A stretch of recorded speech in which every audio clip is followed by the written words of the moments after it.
pour faire un cycle complet. Dans le fond, un cycle, c'est quand je reviens puis j'ai l'impression que je recommençais à faire le même dessin. La notation,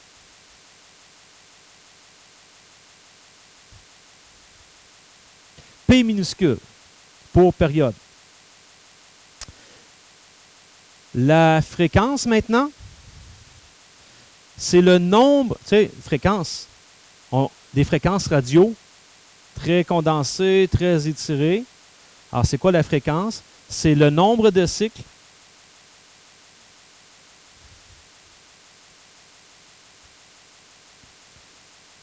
fait par la fonction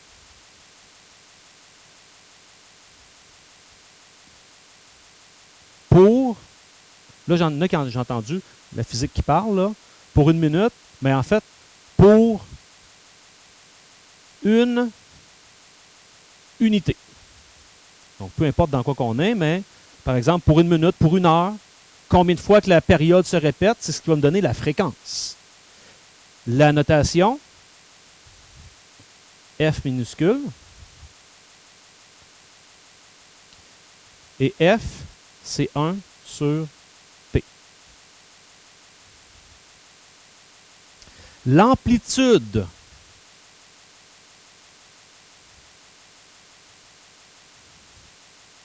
allons-y assez simplement. L'amplitude, c'est le max moins le min sur 2.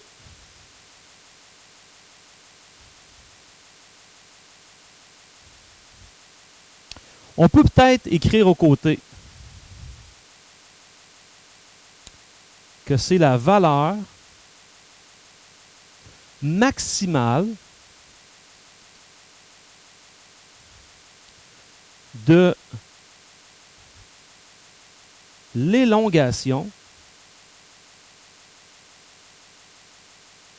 du mouvement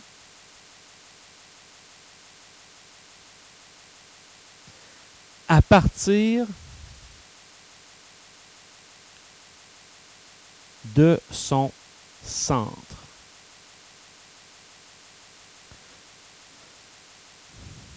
Faire une histoire courte, on sera en présence de fonctions qui vont faire quelque chose comme ça. Ça va faire quelque chose comme ça, tout le temps. Ce qu'on va chercher à aller trouver, quand on parle de l'amplitude, c'est-à-dire l'élongation maximale par rapport au centre. Par rapport au centre comme ça, on va aller chercher c'est quoi l'étirement maximal. Mais qu'il soit là ou là, ça sera le même. Ça va être ça, mon amplitude. Et pour le trouver, on prend le max moins le min que l'on divise par 2.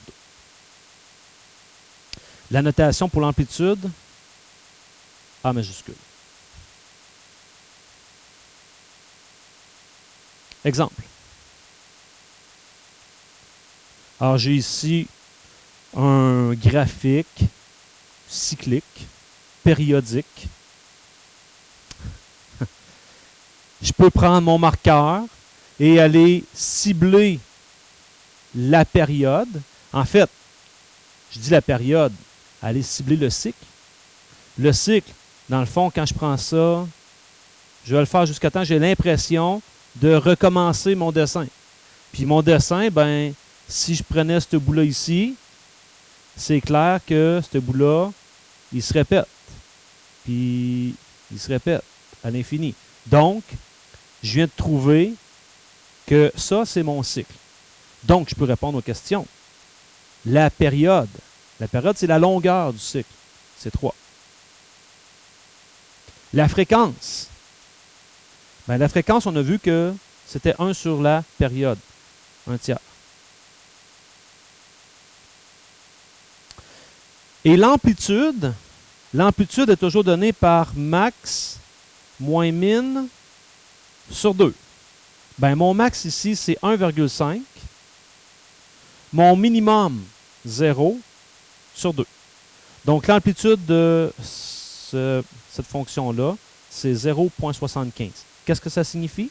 C'est que, par son centre, elle monte de 0,75 ou elle descend de 0,75. C'est ça que ça signifie. Si je voulais trouver son centre, là, ce serait simple. Le centre, le max plus le min divisé par 2. C'est sûr que je vais acheter le milieu. C'est quoi par définition le centre? C'est le milieu. Milieu en mathématiques, moyenne. Puis moyenne, tu additionnes deux choses, tu divises par 2.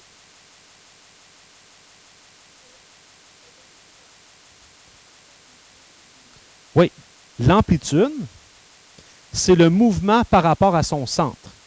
Il est où le centre? Je vais de 0 jusqu'à 1,5. Donc, le milieu était, on s'entend, à 0,75.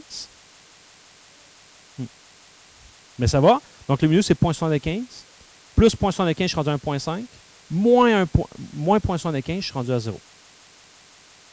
Puis, on pourra se servir de ce principe-là pour des fois comprendre des principes. Parce que quand on vous donnera un ressort, par exemple, si je vous donne là, tiens, un mobile qui est placé comme ça,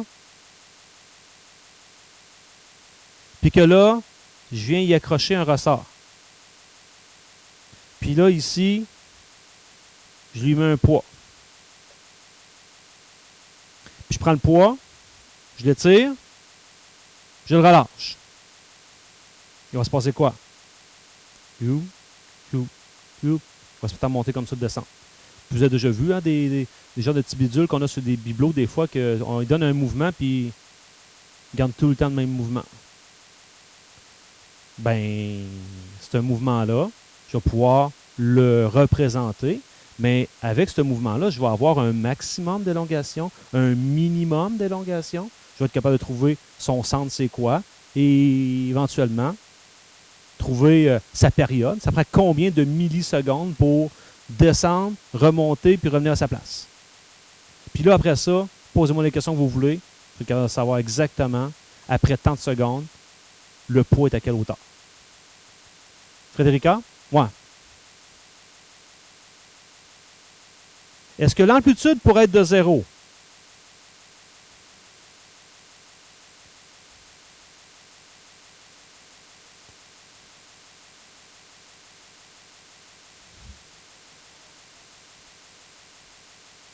On poursuit? Donc ici, un peu comme tout à l'heure, moi, ce que je vous conseille, souvent, moi-même, le premier, je le fais comme ça. Je prends mon marqueur, je me cible un cycle. Par exemple, ici, je vais voir que quand je suis rendu là, je vais recommencer à faire le même. Puis un coup que j'ai fait ça, c'est facile de répondre aux questions. Période. C'est clair que la période, c'est 6. La fréquence, j'inverse ma période. Et l'amplitude, max moins min divisé par 2. Donc, max, c'est 2.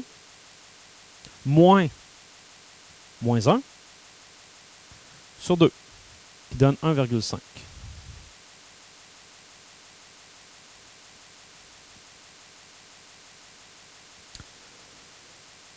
Et regardez bien, on s'en va vers les questions du début de la période avec le fameux cercle Trigot. Le cercle Trigot, on est dans le cercle, on dit, ah, je comprends, j'enlève 2 pi, ça c'est des tours qui ne comptent pas. Quand j'ai une fonction périodique, si je vous demandais x, il vaut quoi? Y vaut quoi lorsque x vaut 16? Ben, je sais qu'à toutes les fois que je franchis 6 unités pour x, qu'est-ce qui se passe? Ça recommence. C'est vrai? Ben, dans le fond, quand je suis à 16, c'est comme si je peux enlever tout de suite, je peux enlever 2 cycles, parce que je recommence, je ne veux pas. Fait que je pourrais prendre mon 16, lui enlever 2 cycles. C'est-à-dire 16 moins 12. 4. Puis là, ben, allez voir à 4. Je suis tout le temps dans le même. Puis là, à 4, je suis où? 4 est à moins 1. Donc, y égale moins 1. Est-ce que tout le monde a compris ce principe-là? Oui? Ben, on n'est pas loin du cercle Trigot. Myriam?